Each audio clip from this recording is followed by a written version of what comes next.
नमस्कार, मैं आस्था पांडे और आप देख रहे हैं सी न्यूज भारत और रुक करेंगे यूपी बुलेटिन की ओर। यूपी बुलेटिन में बात होगी गोरखपुर की, जहां नगर पंचायत उन्वल में पर्यावरण दिवस और मुख्यमंत्री योगी आदित्यनाथ के जन्म दिवस को बड़े उत्साह के साथ मनाया गया। साथ ही बात तो होगी कन्नौज की, जहां मंडी चौकी क्षेत्र में एक युवती सड़क किनारे बेहोशी की हालत में पड़ी मिली। ऐसे तमाम खबरों पर विस्तार से डालेंगे नजर। खबर गोरखपुर से है, जहां नगर पंचायत उन्वल में पर्यावरण दिवस और मुख्यमंत्री योगी आदित्यनाथ के जन्म दिवस को बड़े उत्साह के साथ मनाया गया। जहां महादेव झारखंडी मंदिर और उन्वल कार्यालय में चेयरमैन महेश कुमार दुबे, जिला महामंत्री उमाशंकर निषाद और मंडल अध्यक्ष इंद्र कुमार निगम सहित भाजपा नेताओं ने सीएम योगी के उज्जवल भविष्य की कामना की और जन्म दिवस की शुभकामनाएं दी। वहीं नगर के सफाई कर्मियों और महिलाओं ने सोहर गाकर केक काटते हुए जश्न मनाया। इससे पहले 5 जून को पर्यावरण दिवस के अवसर पर उन्वल जल निगम परिसर में चेयरमैन महेश कुमार दुबे ने वृक्षारोपण कर संदेश दिया। इस दौरान बीजेपी नेता सभासद योगेश वर्मा और जोगेंद्र साहनी, अभिमन्यु तिवारी के साथ अन्य कार्यकर्ता और सफाई कर्मी मौजूद रहे। गोरखपुर से सी न्यूज संवाददाता कृष्ण मोहन सैनी की रिपोर्ट। खबर कन्नौज से है, जहां छिबरा मऊ के मंडी चौकी क्षेत्र अंतर्गत एनडी कोल्ड स्टोर के सामने उस समय हड़कंप मच गया जब एक युवती सड़क किनारे बेहोशी की हालत में पड़ी मिली। स्थानीय लोगों ने तुरंत उसके मोबाइल से डायल 112 पर सूचना दी, जिसके बाद पुलिस टीम मौके पर पहुंची और स्थिति का जायजा भी लिया। मामले की संवेदनशीलता को देखते हुए महिला पुलिस को भी बुलाया गया, जिन्होंने युवती को होश में आने के बाद पूछताछ की और आगे की कार्रवाई के लिए उसे कोतवाली ले जाया गया। फिलहाल पुलिस युवती के बेहोश होने के कारणों की जांच कर रही है और पूरे मामले की पड़ताल जारी है। कन्नौज से सी न्यूज संवाददाता महेश गौड़ पप्पू की रिपोर्ट।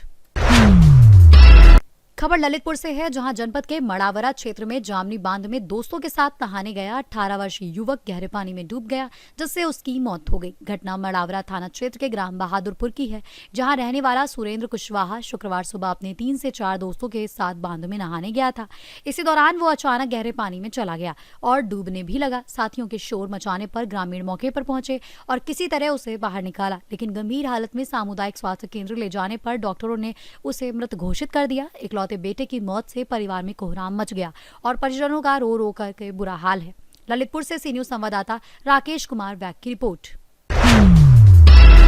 खबर ललितपुर से है, जहां जाखलौन क्षेत्र में आगासोद रेलखंड का परख निरीक्षण यान से विंडो ट्रेलिंग निरीक्षण किया गया, जिसमें रेल पथ, संपार, फाटक, संरक्षा व्यवस्थाओं, रेलवे परिसंपत्तियों का गहन अवलोकन करते हुए संबंधित अधिकारियों को सुरक्षित एवं गुणवत्तापूर्ण अनुरक्षण सुनिश्चित करने के निर्देश दिए गए। इस दौरान धौरारा रेलवे स्टेशन पर पूर्व प्रधान प्रतिनिधि एवं समाज सेवी रामेश्वर प्रसाद मिश्रा ने ग्रामीणों के साथ मंडल रेल प्रबंधक को ज्ञापन सौंपकर कोरोना काल में जाखलौन स्टेशन पर बंद किए गए ट्रेनों के ठहराव को पुनः शुरू करने की मांग की, जिस पर मंडल रेल प्रबंधक के नियमानुसार विचार करने का आश्वासन दिया। साथ ही बताया गया कि धौरारा और जाखलौन रेलवे स्टेशन क्षेत्र के प्रमुख पर्यटन और एवं पुरातत्विक स्थलों जैसे दशावतार मंदिर, पालिका नीलकंठ मंदिर, मच्छकुंद ऋषि की गुफा और महाभारत कालीन रणछोड़ मंदिर से जुड़े होने के कारण यहां रेल सुविधा बढ़ने से पर्यटकों एवं स्थानीय यात्रियों को विशेष लाभ मिलेगा।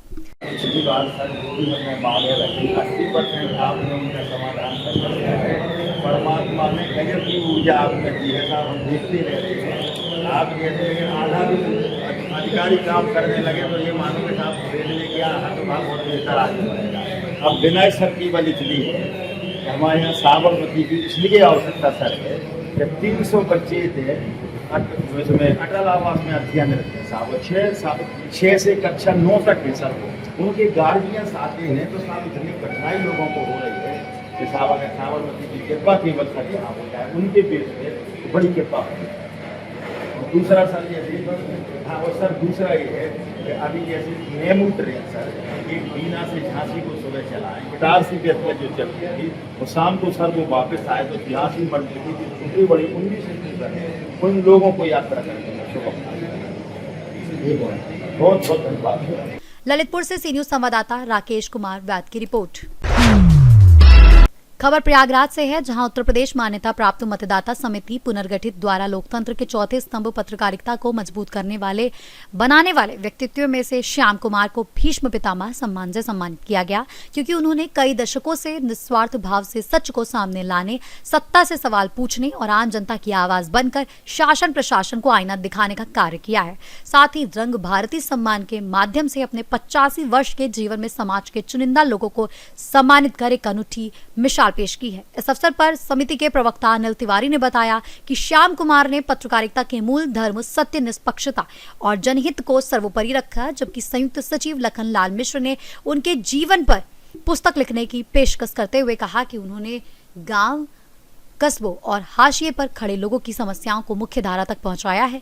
वहीं सुजीत द्विवेदी ने उनकी पत्रकारिता को दबाव और लालच से मुक्त बताते हुए सराहना की और अध्यक्ष शेखर पंडित ने कहा कि आज के व्यावसायिक और टीआरपी आधारित दौर में श्याम कुमार जैसे पत्रकार ईमानदार पत्रकारिता के प्रतीक हैं और समाज के प्रहरी के रूप में नई पीढ़ी को प्रेरित करते हैं। प्रयागराज से सी न्यूज संवाददाता डीके की रिपोर्ट।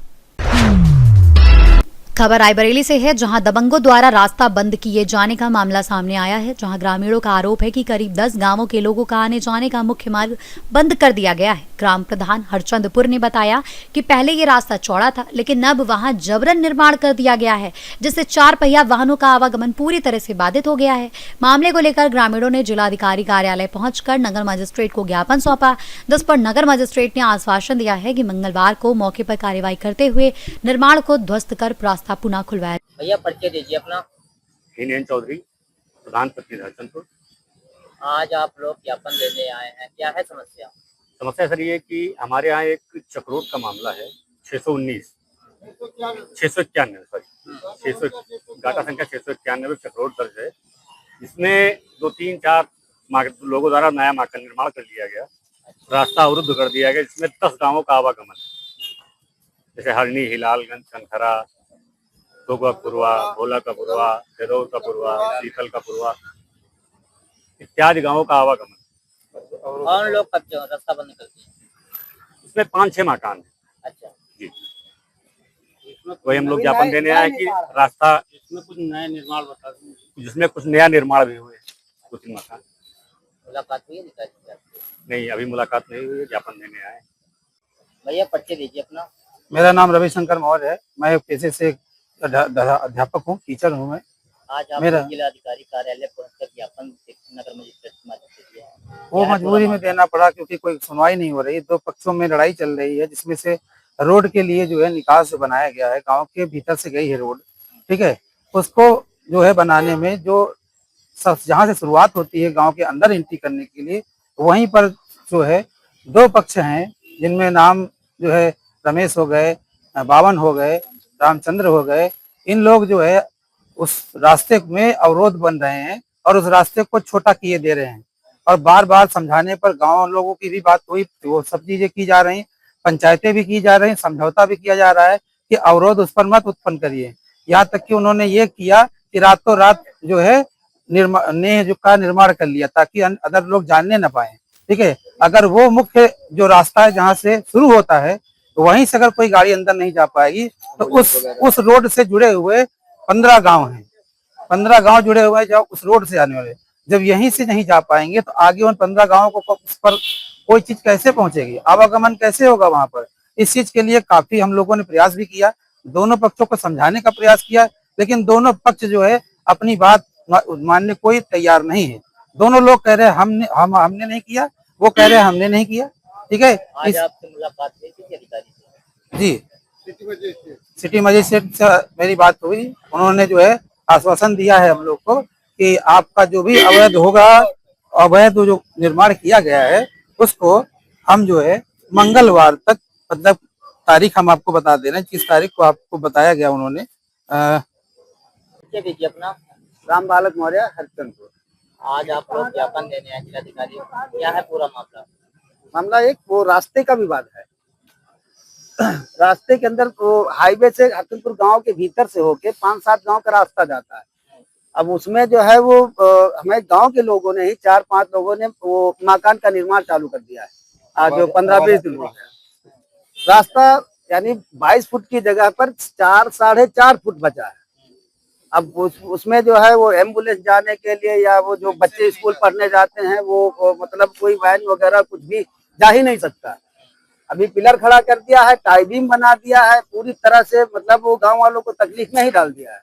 अब हम लोग 15-20 दिन से परेशान है, कई बार यहाँ वो दिया भी गया है लेकिन कोई मतलब कोई सुनवाई नहीं हो पा रही। आज कोई अधिकारी आपसे मुलाकात हुई? हाँ, अभी वो सिटी मजिस्ट्रेट साहब से जो है मुलाकात हुई, अभी ज्ञापन दिया गया। आज मंगलवार के दिन जो है वो खाली कराने का जो है वो आश्वासन दिया है। रायबरेली से सी न्यूज संवाददाता वीरेंद्र साहू की रिपोर्ट। फिलहाल इस बुलेटिन में बस इतना ही। बाकी देश और दुनिया की तमाम बड़ी खबरों के लिए बने रहिए सी न्यूज भारत के साथ।